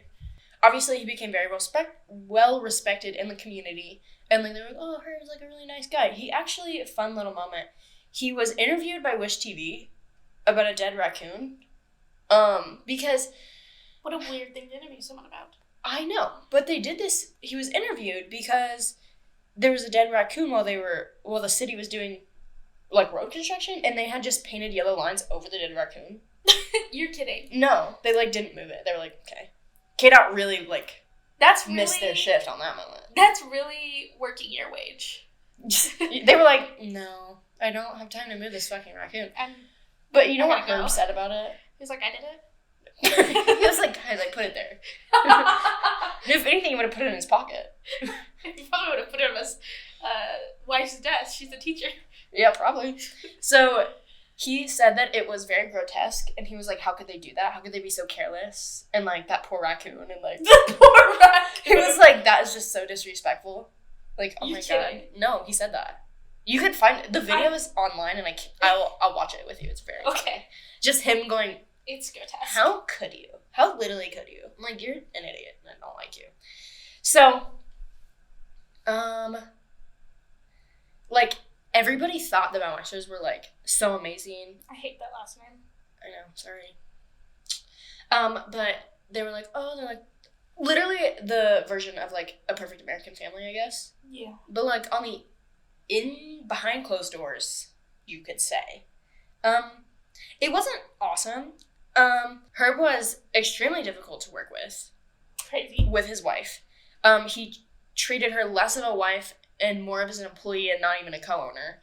Oh, his women. Yeah. So they, like, got in a lot of arguments, and, like, he would yell at her a lot. And so she decided, you know what? Fuck you. No, she wanted to stay married to him. Why? So she was like, you know what? Was it a couples therapy? No, she decided to just take a back seat from the thrift store chain and was like, I'm not going to worry about this. You can worry about it. We can just I'll just fucking step back. Like, I don't need to be around this.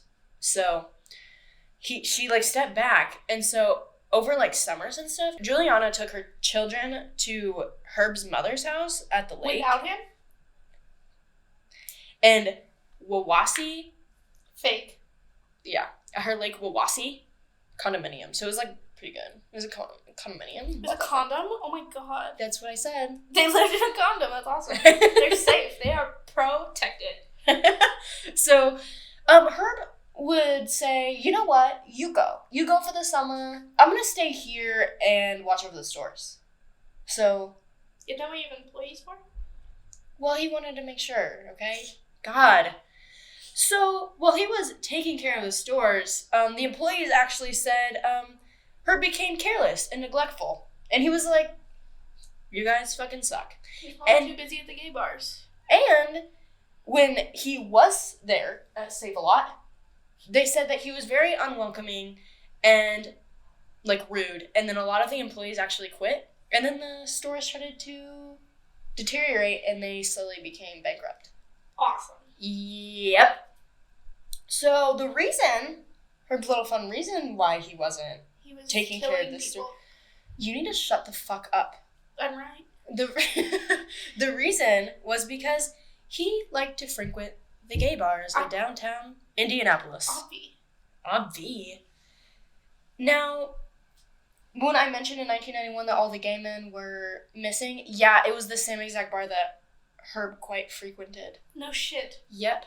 And they realized these men that are missing all have the same, like, physique, same qualities, same looks to them, and usually serial killers do. They have a thing. They have a certain niche. Victim type, a niche, I guess. They had a certain victim type that they would stick with. So there's that, which is clearly, like, sus as hell. But let's talk about our man's Virgil Vandegrift. Never heard of him. He's a king. We love him. So nobody really looked into this because obviously gay people in, like, the 90s. No one gives a shit. People still don't give a shit. Oh, I agree. So in 1994, Virgil Vandegrift, he was a retired Marion County sheriff, and he became a private investigator in Indianapolis. King. Yeah, king. I feel like that's usually what happens. Like, that's what PIs are. They're just, like, writerred police officers. And I thought you were going to say, like, kings. They are kings. Yeah, I agree. I love that for them. And queens, of course. And just but in the 90s, probably kings. Kings, yeah. So he, like, realized this because of course, the Indianapolis police were like, I don't fucking care. Who cares? Is this AHS? What? This is AHS. Oh my god, it kind of similar. You did AHS. I guess. Anyway, so he started looking into it. And so I saw in a source that said either the mother contacted him or he contacted the mother of this missing gay person. Okay. I won't say that name, of course. But, like, I don't know. There was a connection. One person contacted the other. Alan Browser. I don't want to, like, fuck it up, but I'm pretty sure it's Browser. He was a missing gay man. He was 28. And either Virgil or Alan's mother contacted the other. Alan's mother said that he was last seen leaving a gay bar in downtown Indianapolis, and he was reported missing earlier in June 1994. Of course, the cops did absolutely nothing because they were like, okay, don't care. So then days later, the mother of Roger Goodlett was 32 at the time that he went missing. She did contact Virgil. And so she said that her son was last seen under similar circumstances of Alan, and he was reported missing in late July of 1994. So Virgil was like, this is really fucking weird. Of course. And so he started to correlate. And so he started to look more into it, and he realized that it was not just two people, it was over a dozen gay men that went missing. They were like, this isn't right, like, at all. And so he was like, this is definitely some sort of serial killer. And that term was already coined, so he was like, this is definitely a serial killer. And so, of course, he went to the actual police. And you know what they did? But do you know what they said? Fuck you. He said they were probably just running off to do, quote, gay lifestyles. Just their gay lifestyles, you know what I mean? Yeah, that's what every gay person does. They just run off to do gay lifestyles. They just run away. So during that time that Virgil was investigating this, we're going to talk about Erich. Erich, oh my god, yeah. King Erich. How on earth is he related to this other than being the son? Oh, it's awesome. Not awesome, it's not He's good. gay? Oh no. My god. Shut up! Is he? No. Probably. Herb is, though. Oh, he's a raging homie. Okay, so when Eric was 13 years old, he was playing in the woods, and why would you play in the woods? People played in the woods. They shouldn't. I did. Yeah. Okay. Fuck you. And he found a bunch of dead bodies. No, shut up. I love guessing. I hate when you do it. It's annoying. So he was playing in the woods in Fox Hollow, obviously, just around the property. And he found this little skull. Awesome. And he was like, this is literally so cool. I'm going to show mommy. So he went and brought it to his mother. Oh my god. Juliana. I would shit my pants. And Juliana was like, this is fucking terrifying. Because she was like, this is a human fucking skull right now. Like, what the fuck? Why do you have this? Yeah, so then Juliana was like, honey, will you please take me to, like, where the fuck you found this? And you know what they found? More. They found bones. And it completed a skeleton. Awesome. Yep. And so she was like, this isn't good. Well, so she was like, honey, Herbie boy, what the fuck is this? Oh, she immediately thought it was Herb? No, she went to Herb and was like, what do you think this is? Yeah, like, what the fuck? Like, give me an answer, bitch. Because he's weird. And so, like, she knew he was weird. And so she just ignored that shit. Like, she stayed by his side. And she was just like, you're weirdo, but I love you. I'm like, okay. Yeah, so you know what he said? No. I'll give you a guess. Okay, I like guessing. Okay, guess. He said it's an animal. No, he said it was a skeleton from his father's, like, anatomy collection. Like, it was just, like, a little fake skeleton thing from his father's work. You're wrong. You're a liar. Well, she was like, that's reasonable, yeah. No, instead of asking, why the fuck is it buried here then? She went, yeah that makes sense. You're right, actually. That makes sense. She literally did not question him further and was like, this is accurate, yeah. He's right. Like, Herb, the weirdo. Herb the perv? Herb. I keep wanting to say Herb, because herbs. But Herb the perv, he was like, this is accurate, yeah. Or she was. She said, you know what, this is good.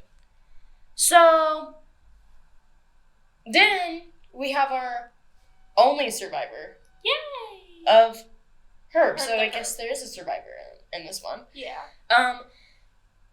For privacy reasons, he wanted to go by Tony Harris. So, first we have Erich, and now we have Harris. Oh my god, so many correlations. No. Erich. I love those videos. So, there's a fun little story that comes out. Tony decides to speak up, and he says, I'll put it in the perspective of Tony. Are you ready? So, Tony was friends with Roger Goodlet, the one who went missing. He was 32, and the mother contacted Virgil about. Alright. And so, Virgil was looking into Alan and Roger's disappearances. And so, Tony was like, I'm really good friends with Roger Goodlet, and I may have just met the man who murdered Roger Goodlet. Yeah. And so, he was like, okay, so here's what happened. So, Tony was at the gay bar, where, of course, this man, ready? So, he was at the bar, and he was hanging out, chilling, getting some drinks in, and he met this man named Brian Smart. Faked him. And he was like, this guy was really charming, he was really sweet, we drank for like hours, and he was literally awesome, and he was like, I really like this guy. So, Smart was like, hey, like Brian Smart was like, hey, would you like to come back to... No, that's what's supposed to happen. Yeah. That's what he thought was going to happen. So Brian said that he had an employer that he was doing construction work for, and he was like, hey, do you want to go back to my employer's house? I don't know. Go to a fucking bathhouse like a normal person. Yeah, and he was like, do you want to, like, go? And Tony was like, no. Fuck yeah. Let's get freaked up. So Tony went with Smart into this car that had Ohio license plates. Don't do that. Well, he did. And it took them. He said that they drove north, and of course it was hard for Tony to tell where they were going because he was obviously drunk and very... And it was dark, probably. He was like, I don't know, like, whatever. Like, it was fine, and it was dark. And so he knew that it was, like, probably a 30-minute drive. But he couldn't really see where he was going, like, where they were going. But, of course, Brian Smart did. So he said that he went to... Tony described it as a large, stately Tudor style home. Oh, convenient. Yep. Now, Smart led Tony to a pool house. Now, I genuinely want you to guess what the fuck you think he had in his pool house. Dead bodies. Nope. Give it a good guess. Saws. A genuine guess. Like a really good one. Oh, like it's like outlandish?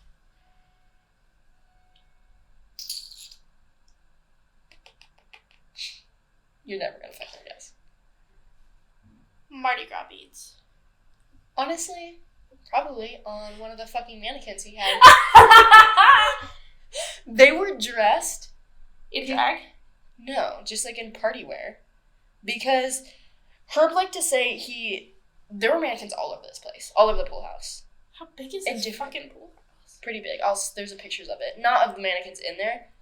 There were mannequins displayed all over, and of course Tony was like, what the fuck? This is a little weird. And you know what Herb's reasoning for like all these mannequins? He said that he wanted to make it seem like it was like a party. What the fuck? Because he didn't have fucking friends. That's A, sad. And B, ew. And this whole time, Julia and I had no idea.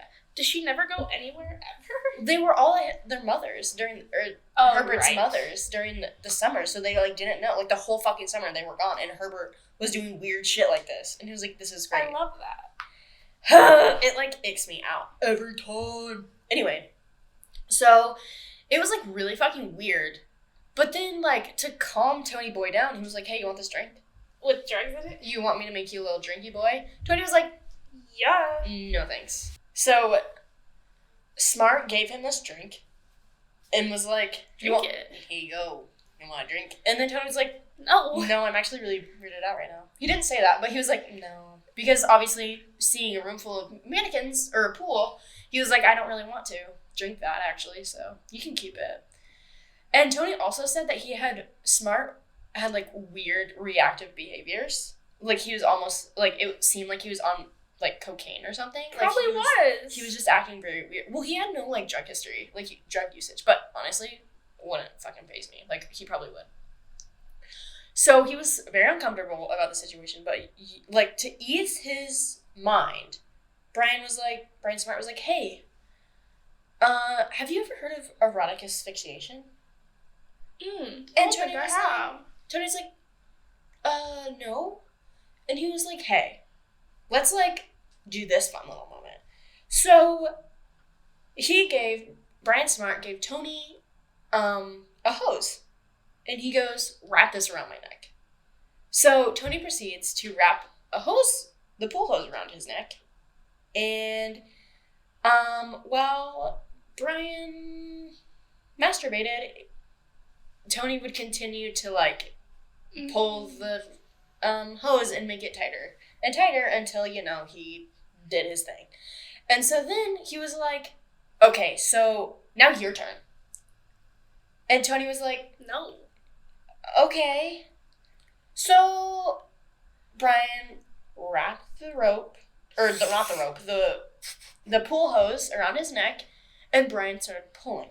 Nope, I'm good. And then Tony was like, ow, this is getting a little bit too tight, I feel. And so, like, Tony was like, hey, like, let's not. And he realized he's gonna kill me. him. So Tony, being the smartest fucking bestie in the world, he was like, I'm gonna pretend to pass out.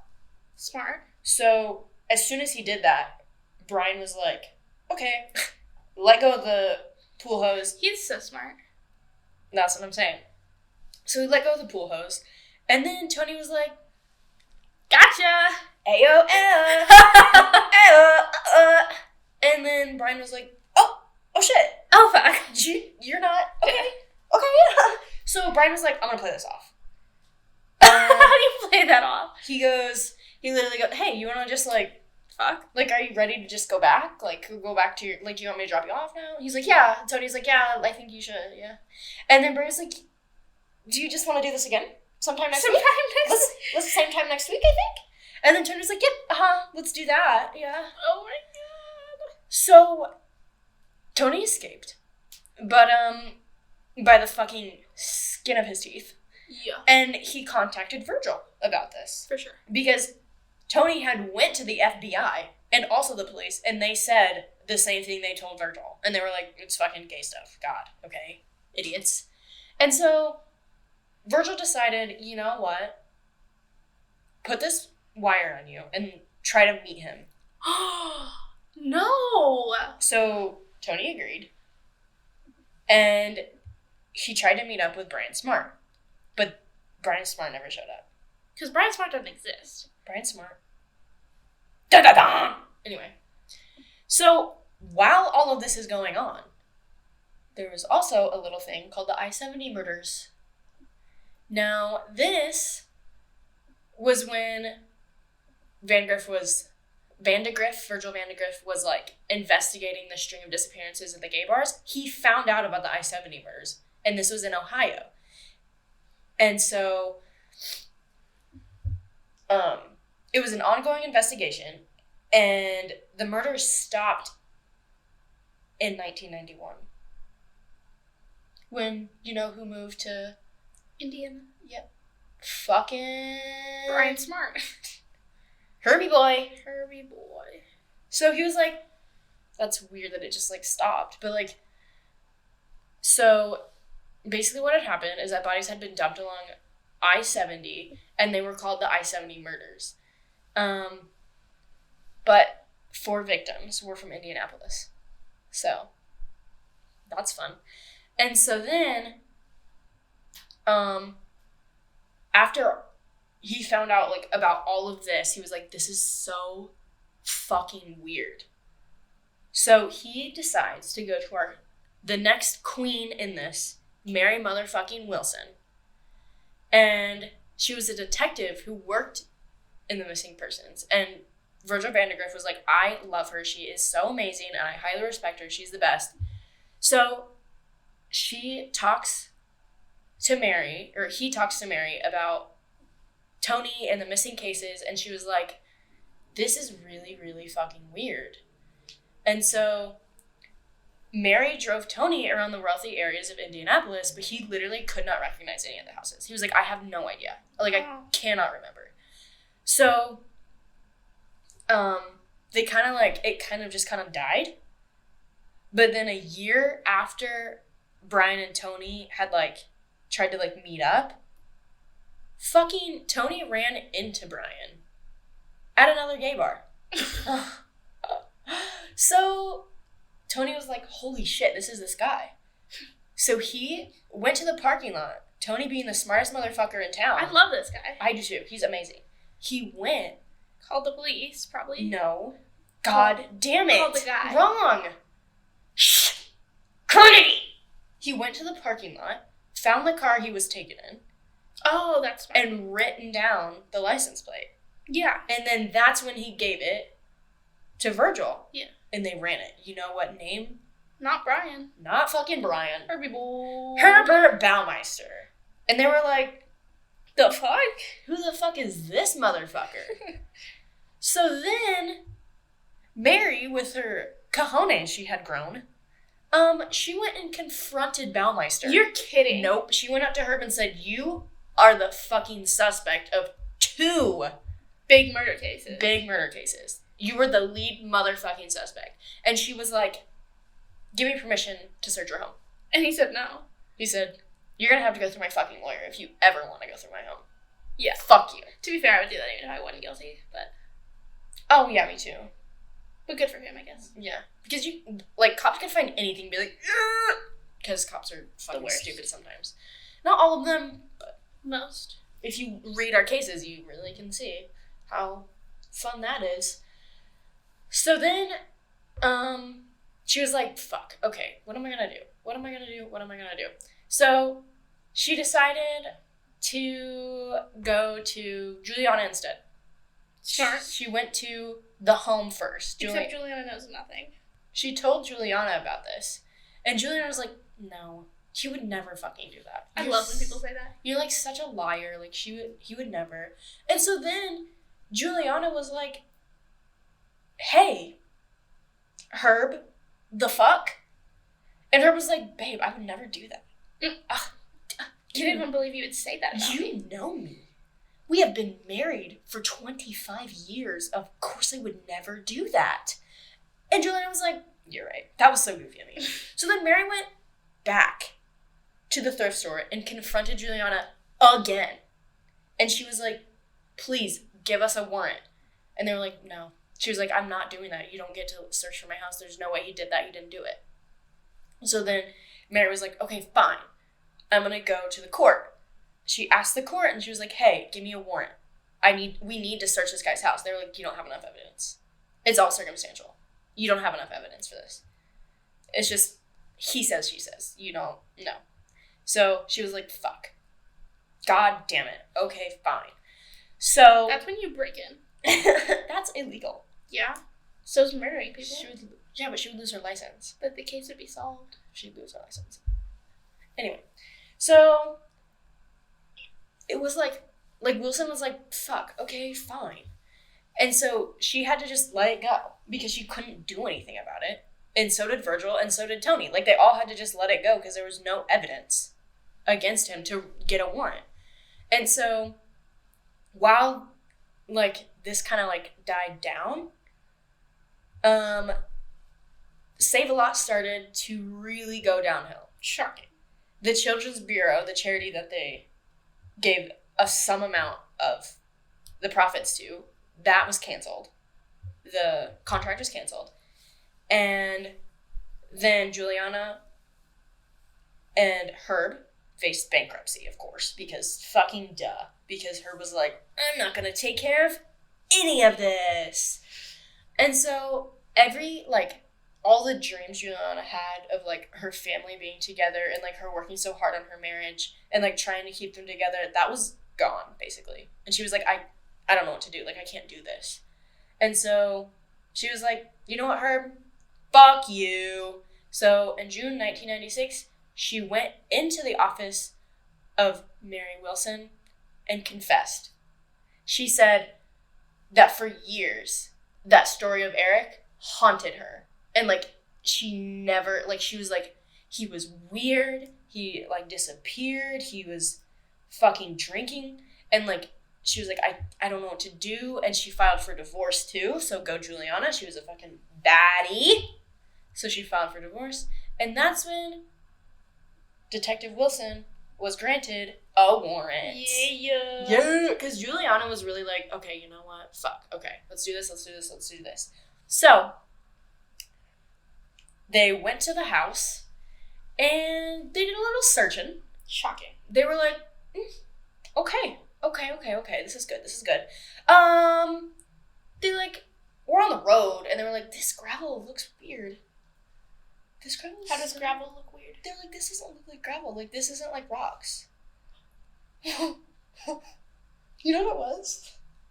Do not tell me it was bone. It was bone. Oh my god! You're fucking kidding me. He ground up the bones and used it as gravel. Did you like how I connected those dots? Yeah, that's right, because I don't love that fact, but, like, that has never happened in any other case I've ever heard of. So, like, it's so fucking weird and outlandish that you don't even think, like, if that was in a movie, I'd be like, you're fucking ridiculous. That's never happened. It happened. Oh my god. And then when that got too full, like, the gravel was, like, finished, I guess. He started burying the bodies in the woods, of course, and that's where Eric found that skeleton. Eric. How many times have we made that fucking joke? I don't know, but I feel bad for Eric. I don't. So, yeah, so forensics, of course, confirmed that the gravel was human bone. And they were like, gross. Awesome! So then, they did a little more digging around the property, and they had excavated 5,000 bone fragments and teeth. Oh, yeah, that makes sense. And I'm going to read off the victims. There was a total of 11 men that were found, and only 8 of them were identified. So here are the identified men. Roger Goodlett, Stephen Hale, Richard Hamilton, Manuel Resendez, Mike Kieran, Johnny Bayer, Alan Broussard, and Jeff Jones. There were that many men. And that doesn't count the I-70 murders. Oh! Yep. So... Were the I-70 murders also only men? Yeah. It was all gay men because he went to a bar. Like, most back then, like, gay men bars were literally just for gay men, mostly. Yeah, I know. Yeah. So he just went there and picked up. But he was also just fucking gay, so he went and... Yeah. So, when Herb was like, holy shit, they're about to come get me. So... I'm gonna go. While this investigation was taking place, he was living at his mother's home, and he was like, ooh, you know what? I'm gonna cross the border to Canada. Oh, shit. Yeah. So, July 3rd, 1996, a group of hikers discovered Herb's body. Yep. In a pioneering provincial park in Ontario, Canada. He killed himself. Motherfucker. Yep. He had left a suicide note, and he had mentioned his family, his failed marriage, and his failed business, but he had no mention of the bodies found in his backyard. Obviously. He never admitted to it. Even his dying breath, he was like, fuck you. So, yeah. So there was no fucking justice for any of the victims, basically.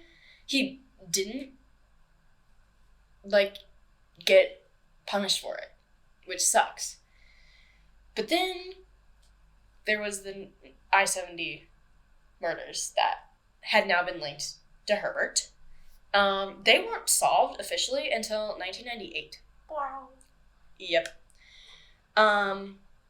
So they realized that the men found in the backyard were very, very similar to the same men that were found on I-70. And they're like, this is really weird. And so a witness came forward and explained that he had seen a photo of Baumeister and recognized him as the man who had seen Michael Riley leaving Indianapolis in an Indianapolis club in 1983 with Baumeister. And then Riley's body was also discovered on I-70. So, yeah. So, that's it. Like, he fucking Killed himself. The victims were never really found. Or they were found, but a few of them were not identified.